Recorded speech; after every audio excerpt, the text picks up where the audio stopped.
আসসালামু আলাইকুম। পোলট্রি ফার্মে সাধারণত প্রচুর পরিমাণে মাছি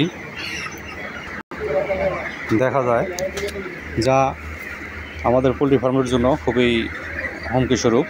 তো সেক্ষেত্রে এই সমস্ত মাছি মারার জন্য কিছু মেডিসিন আছে, যে মেডিসিনগুলো দিলে প্রচুর পরিমাণে মাছি মারা যায় এবং ফার্ম এরকম মাছি মুক্ত রাখা যায়। তো এখানে একটা মেডিসিন আছে যে নক্রস। এই নক্রস মেডিসিন মাছি এবং তেলাপোকা মারার খুবই কার্যকরী একটা বিষ। অর্থাৎ এই বিষের মধ্যে তেলাপোকা এবং মাছি আকর্ষণকারী কিছু হরমোন থাকে, যার কারণে এই হরমোনের আকর্ষণের কারণে তেলাপোকা এবং মাছি সহজে আসে এবং এই বিষ খেয়ে দ্রুত মারা যায়। তো এই মেডিসিনটি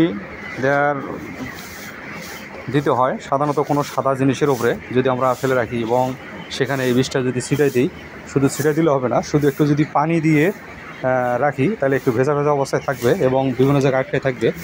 এই হরমোনের কারণে, এই বিষের হরমোনের কারণে মাছি প্রচুর পরিমাণে আসে এবং আসার পরে এখানে বিষকে মারা যায়। এখানে দেখা যাচ্ছে যে অনেক মাছি আছে যেগুলো বিষকে মারা গেছে। এভাবে 2 থেকে 3 বার ব্যবহার করলেই মোটামুটি অনেক পরিমাণে মাছি মারা যায়। এভাবে টানা কয়েকদিন বা সপ্তাহখানিক যদি রাখা যায় তাহলে দেখা যাচ্ছে যে মোটামুটি অনেক মাছি মারা যাবে এবং ফার্ম এভাবে মাছি মুক্ত থাকবে।